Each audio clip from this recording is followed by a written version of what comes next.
I never thought I'd be the kind of person to abandon a hike halfway through. But after what happened at the Peck's Corner shelter in the Smoky Mountains, I don't think I'll ever set foot on the Appalachian Trail again. It was late September 2019, and I'd been section hiking the AT for about 3 weeks. The weather had been perfect, crisp mornings, golden afternoons, and those cool mountain evenings that make you grateful for a warm sleeping bag. I'd fallen into a comfortable rhythm: wake up, hike 10 to 12 miles, reach a shelter before dark, cook dinner, sleep, repeat. Simple, peaceful, or at least it was supposed to be. That particular day, I'd pushed myself harder than usual. I'd started late because I'd spent the morning drying out my gear after an unexpected rainstorm the night before. By the time I reached the trail leading to Peck's Corner shelter, the sun was already sinking behind the ridgeline, casting long shadows through the trees. The forest had that eerie quiet that settles in right before dark. No birds singing, no wind rustling the leaves. Just the sound of my boots crunching against the trail and my own breathing. The shelter sat in a small clearing, a typical 3-sided wooden structure with a corrugated metal roof. It could sleep about 12 people if everyone squeezed in tight.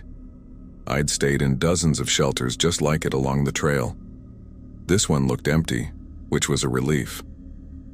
After 3 weeks of sharing sleeping space with snoring strangers, I was looking forward to a quiet night alone. I dropped my pack on the wooden platform and started setting up my sleeping area in the far left corner. That's when I noticed the smell. Not the usual musty odor of old wood and mice droppings that you expect in these shelters. This was different. A sickly, sweet smell like rotting fruit mixed with something metallic. I figured maybe an animal had died nearby, or some careless hiker had left food that attracted wildlife. As I unrolled my sleeping bag, I saw the carvings. The entire back wall of the shelter was covered in them. Names, dates, trail names, the usual graffiti you find in these places. But there was one set of carvings that made my stomach turn. They were deeper than the others, gouged into the wood with what must have been considerable force. They formed words, but they weren't the typical "John was here" messages. She watches from the trees. Don't sleep with your back to the woods. The smiling woman isn't real. I told myself it was just someone trying to scare future hikers. Trail pranks weren't uncommon, but something about the way those letters had been carved, desperate, frantic, made the hair on the back of my neck stand up. The sun had completely set by then, and the darkness in the mountains is different from anywhere else. It's absolute. Suffocating. I switched on my headlamp and started making dinner on my camp stove, trying to ignore the growing feeling of unease in my chest. The smell seemed to be getting stronger. That's when I heard the whistling. It came from somewhere in the woods behind the shelter, a melody that was almost familiar, like a lullaby your grandmother might have sung, but wrong somehow. The notes were just slightly off-key, stretched out too long, rising and falling in a rhythm that made me feel dizzy. I turned off my stove. The whistling stopped. "Hello?" I called out, my voice sounding small in the vast darkness. "Is someone there?" Nothing. Just silence pressing in from all sides. I waited for maybe 5 minutes, straining my ears for any sound. When nothing came, I convinced myself it was just the wind playing tricks through the trees. I'd heard about auditory hallucinations from exhaustion. I'd been hiking hard for weeks. My mind was probably just playing tricks on me. I finished preparing my instant noodles and ate quickly, suddenly eager to get into my sleeping bag and end this day. As I cleaned my pot and hung my food bag from the bear cables about 50 yards from the shelter, I kept my headlamp trained on the tree line. The beam of light seemed pathetically small against the enormous darkness of the forest. Back in the shelter, I climbed into my sleeping bag fully clothed, something I never did. I positioned myself so I could see the opening of the shelter and the trail leading in. My headlamp sat next to my head, within easy reach. I tried to read a book on my phone to take my mind off things, but the battery was low and the screen kept dimming. I must have dozed off around 10 o'clock because I woke suddenly to the sound of footsteps. Not the heavy, clumsy footsteps of a bear or the quick patter of a deer. These were measured, deliberate human footsteps crunching through the fallen leaves. They circled the shelter slowly, never coming close enough for me to see who or what was making them, but close enough that I could hear them clearly. My heart hammered against my ribs. I grabbed my headlamp with shaking hands and pointed it toward the sound. The beam caught nothing but trees and darkness. "I know you're there," I said, trying to sound brave. "This is a public shelter, you're welcome to share it." The footsteps stopped. In the silence that followed, I heard breathing. Deep, wet breathing that rattled like someone with fluid in their lungs. It was coming from behind the shelter, right where that warning had been carved into the wall. Right where my head was. Only 3 inches of wood separated me from whatever was out there.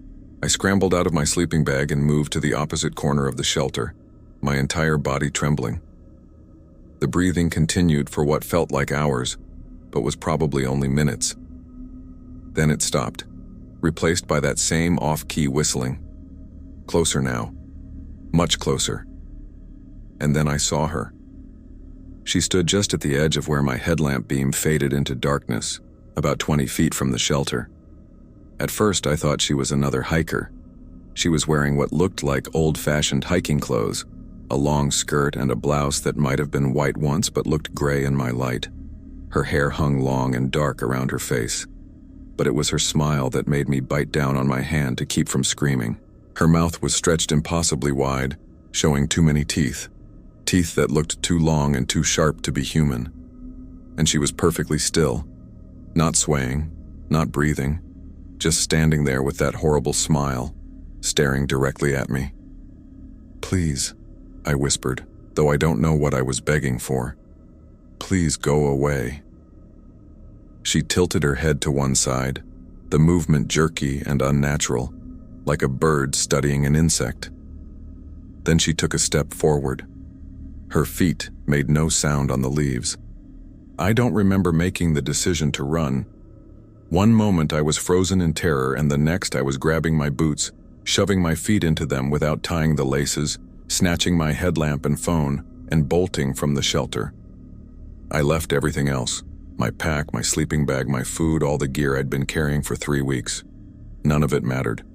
I ran down the trail in the pitch darkness, my untied boots slapping against my feet, my headlamp beam bouncing wildly as I sprinted.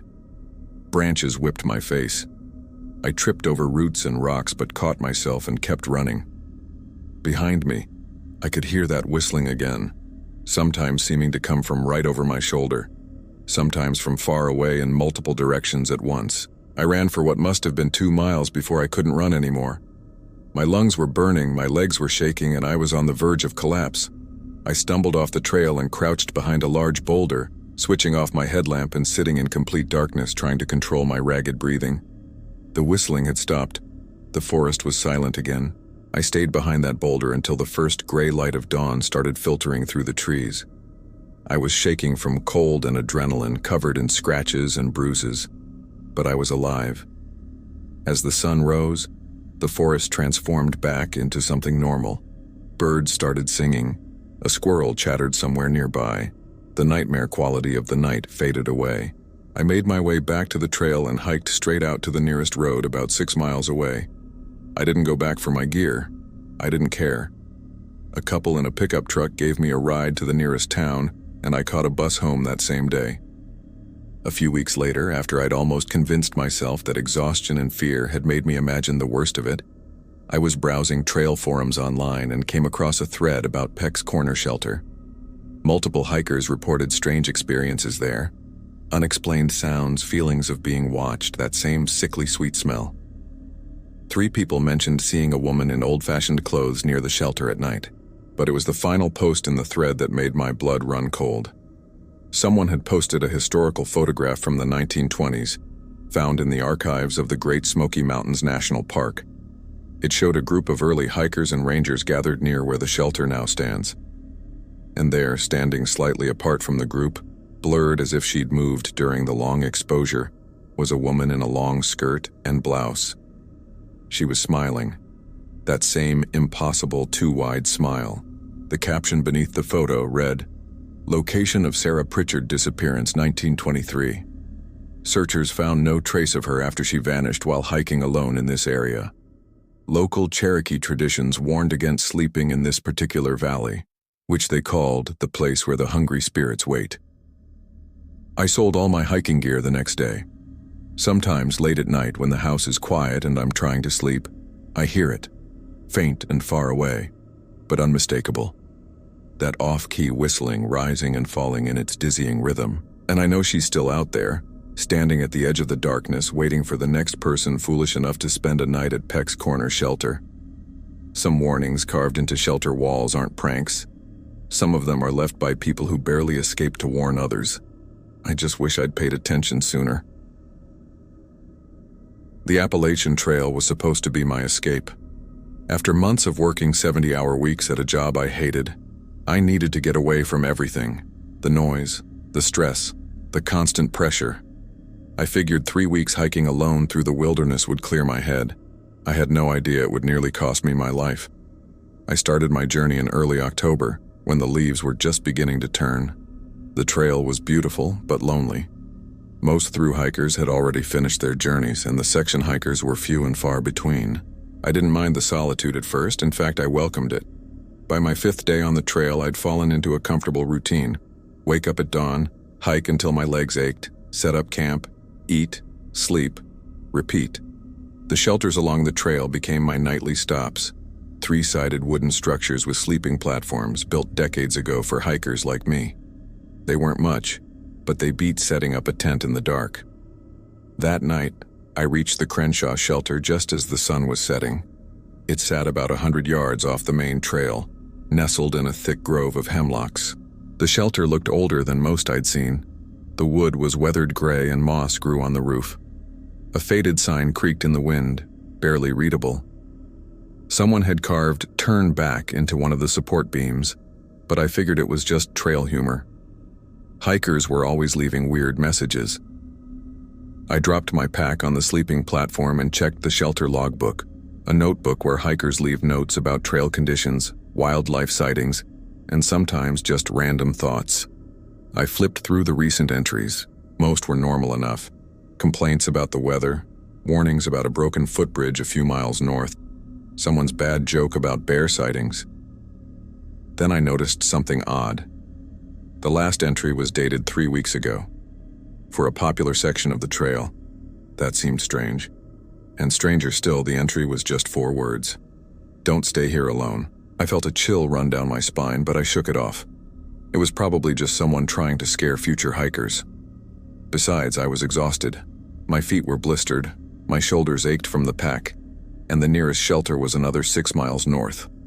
I wasn't going anywhere.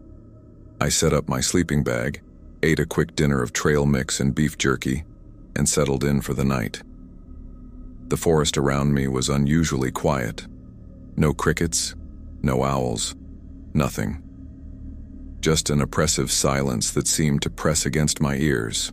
I tried to ignore it as I pulled out my headlamp and started reading a paperback I'd brought along. Around 9 o'clock, I heard footsteps crunching through the leaves.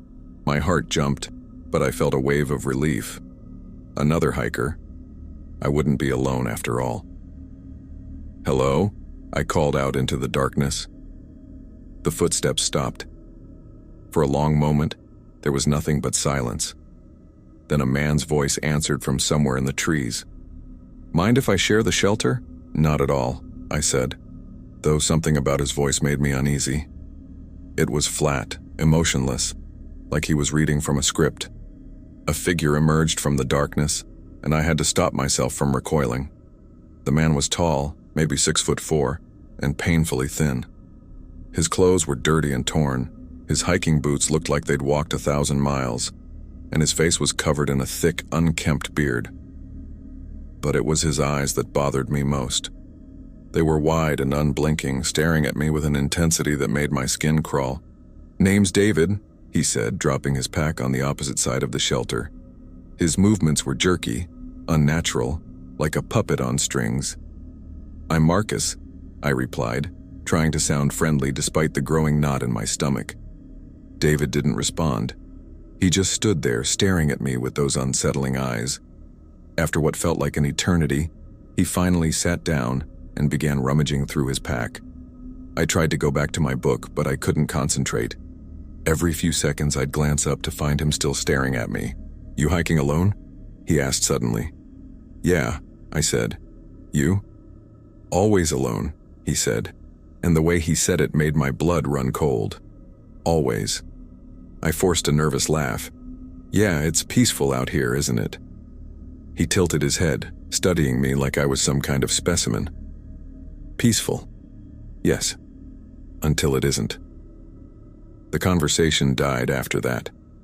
I pretended to read while David sat motionless on his side of the shelter, his eyes never leaving me. The silence stretched on for what felt like hours. Finally, I couldn't take it anymore. I closed my book, turned off my headlamp, and crawled into my sleeping bag. "Getting some sleep," I announced, hoping he'd take the hint and do the same. "Sleep well," David said from the darkness. "If you can." I lay there in my sleeping bag, every muscle in my body tense, listening to the sound of my own breathing. I expected to hear David settling in for the night, the rustling of a sleeping bag, the creaking of the wooden platform. But there was nothing. Just that terrible, suffocating silence. Hours passed, I couldn't sleep. Something felt wrong. Deeply, fundamentally wrong. I kept my eyes closed, but I could feel David's gaze on me, could sense him sitting there in the darkness, watching. Then I heard it. A slow, deliberate whisper, so quiet I almost thought I'd imagined it. "You shouldn't have stayed here." My eyes snapped open. The shelter was pitch black. I couldn't see David, couldn't see anything, but I could hear him breathing, long, raspy breaths that seemed too loud in the silence. "What did you say?" I whispered back, my voice shaking. No response. Just that horrible breathing, getting louder, closer. I fumbled for my headlamp with trembling hands and switched it on. The beam of light cut through the darkness, and I swept it across the shelter. David was standing, right next to my sleeping bag, looming over me. His face was inches from mine, those wide, unblinking eyes staring down at me with an expression I can only describe as hungry. I screamed and scrambled backward, nearly falling off the sleeping platform. David didn't move.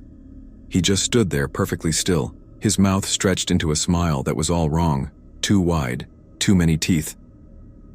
"Get away from me!" I shouted, my voice cracking with terror. And then he laughed. It was the most awful sound I'd ever heard, a wet, gurgling noise that seemed to come from deep in his throat. He raised one skeletal hand and pointed at me.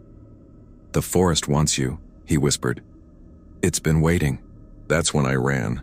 I grabbed my pack, didn't bother with the sleeping bag or anything else, and bolted into the night. Behind me, I could hear David's laughter echoing through the trees, following me as I crashed through the underbrush in blind panic. I ran for what felt like hours, my headlamp bouncing wildly as I stumbled over roots and rocks. Branches tore at my face and arms, but I didn't care. I just needed to get away from that shelter, away from David, away from whatever the hell he was. Eventually, my lungs gave out. I collapsed against a tree, gasping for air, my heart hammering against my ribs. I listened for sounds of pursuit but heard nothing. The forest had gone completely silent again. Not even the wind made a sound. I stayed there until dawn, too terrified to move, jumping at every shadow. When the sun finally rose, I forced myself to stand and started hiking north as fast as I could manage. My legs were shaking, my body was bruised and scratched, but I didn't stop. I needed to find people, civilization, safety. It took me 2 days to reach the next town. I reported what happened to the local rangers, told them about David and the shelter. They listened politely, took notes, but I could see the skepticism in their eyes. They promised to check it out. A week later, I got a call.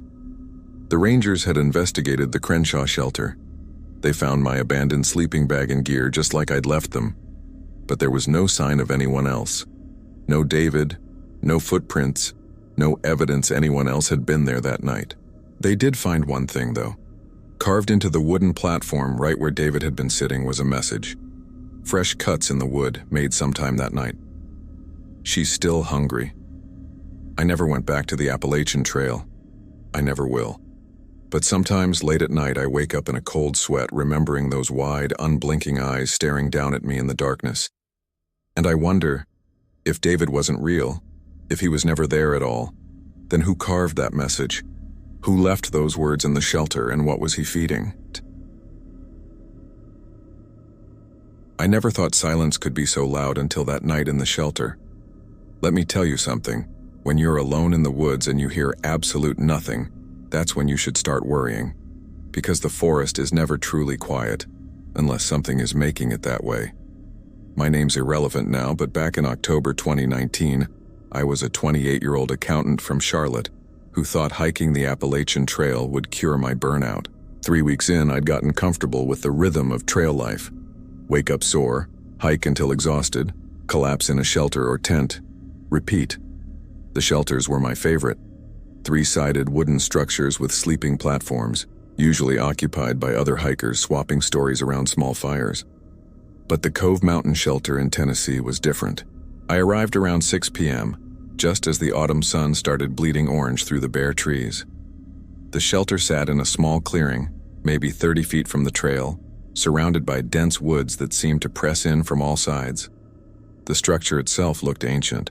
Weathered wood, a rusted tin roof, and a sleeping platform that could fit maybe 6 people. What immediately struck me was the logbook. Every shelter has one. Hikers leave notes, jokes, warnings about bear sightings. But this logbook's last entry was from 3 months ago, in October, during peak hiking season. That should have been my first sign to keep walking. The entry simply read, "Left after 1 hour, won't stay after dark. Trust your gut. Rambler." I laughed it off. Probably just some superstitious hiker trying to spook people. I was tired, my feet were destroyed, and the next shelter was another 8 miles. I stayed. As I set up my sleeping bag on the platform, I noticed scratches on the wooden walls. Deep ones. Not the kind black bears leave. These were deliberate, methodical. Like something had dragged claws across the wood in slow, controlled movements. Some scratches formed patterns, almost like tally marks. I counted 47 before I forced myself to stop looking. The temperature dropped fast after sunset. I started a small fire in the pit outside the shelter and heated up my dehydrated meal, constantly glancing at the darkening tree line. The forest had gone completely silent.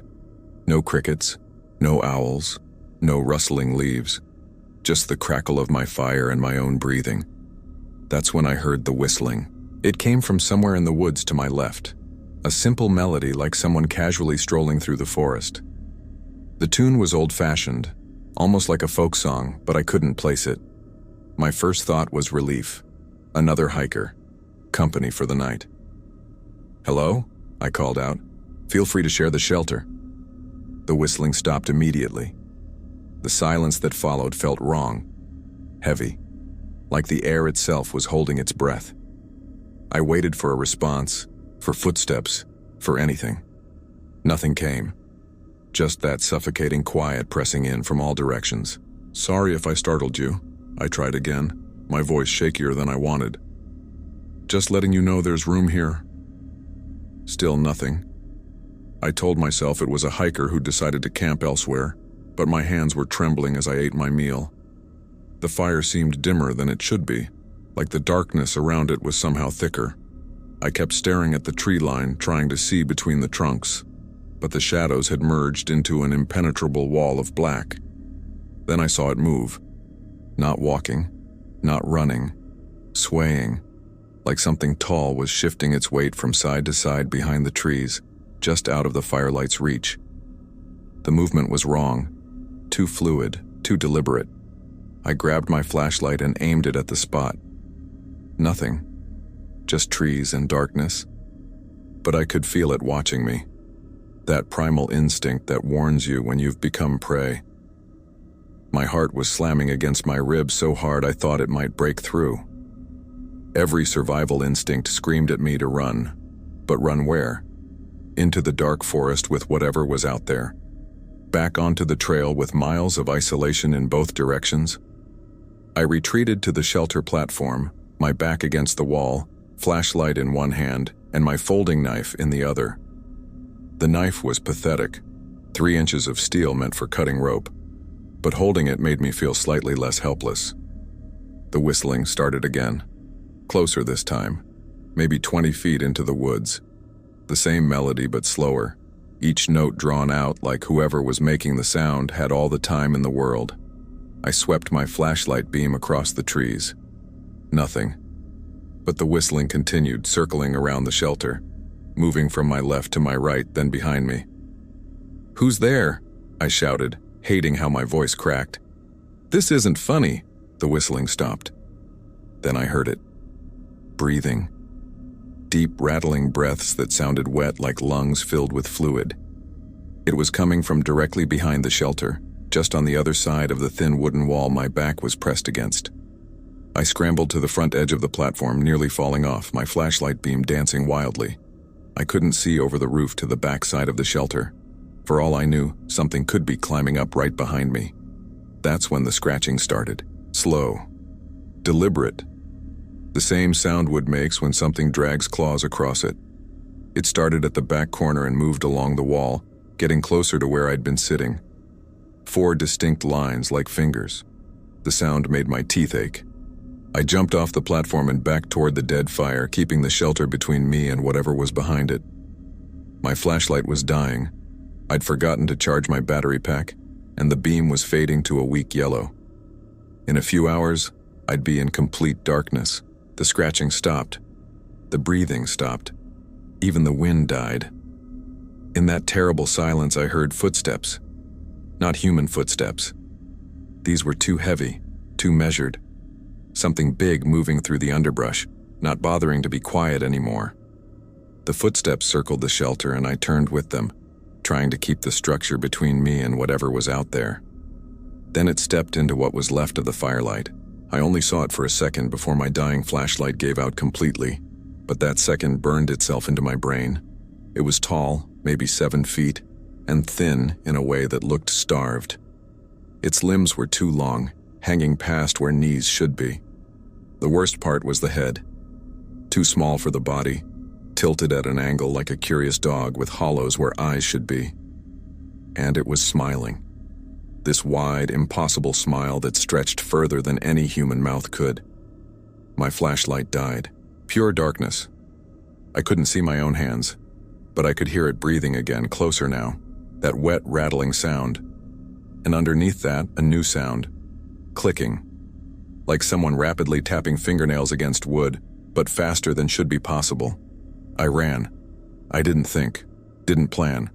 Just sprinted toward where I remembered the trail was, my hands stretched out in front of me, branches whipping my face. I slammed into a tree trunk, fell, scrambled up, kept running.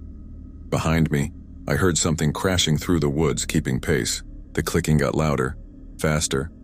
All around me, like whatever was chasing me was surrounding me, closing in from multiple directions. My lungs burned. My legs screamed. I tripped over roots I couldn't see and fell hard, feeling my knee explode with pain.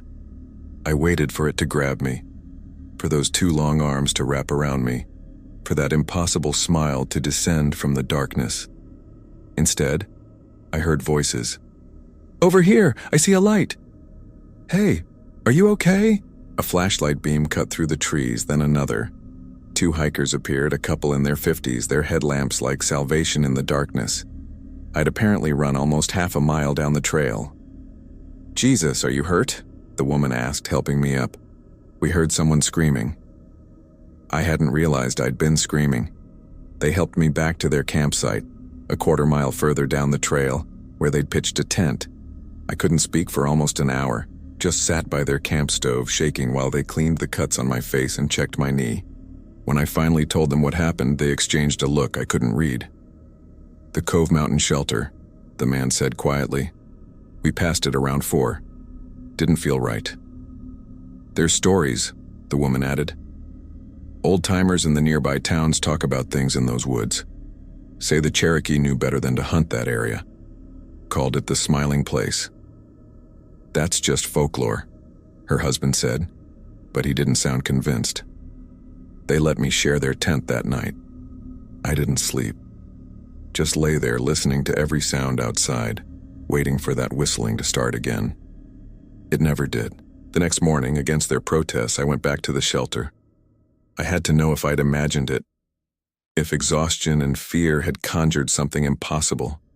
The shelter looked normal in daylight, peaceful even, but my gear was scattered everywhere, my sleeping bag shredded, and on the logbook in handwriting I couldn't recognize because it was too precise, too perfect, was a new entry dated that morning. Welcome back. Stay longer next time. Friend. Below it, someone had drawn that smile. The same impossible smile, stretched across the page like a wound. I hiked off the trail that day, took a road into the nearest town and caught a bus home. My Appalachian Trail attempt ended at the Cove Mountain Shelter. I never went back, but sometimes late at night when my apartment is quiet, I hear it. That whistling. The same melody, faint and far away, like it's searching for me. And I know that whatever I met in those woods wasn't done with me. It was just being patient. Because sometimes when I close my eyes, I can still see that tilted head, those hollow eyes, that smile that stretched too far. And I wonder if I really escaped, or if I just gave it a reason to follow me home. Last week I found scratches on my bedroom wall, 4 lines, deliberate and deep, like fingers dragging across wood in slow, controlled movements. They weren't there before. And last night I swear I heard breathing on the other side of my apartment wall. Deep, wet, rattling. The whistling is getting closer.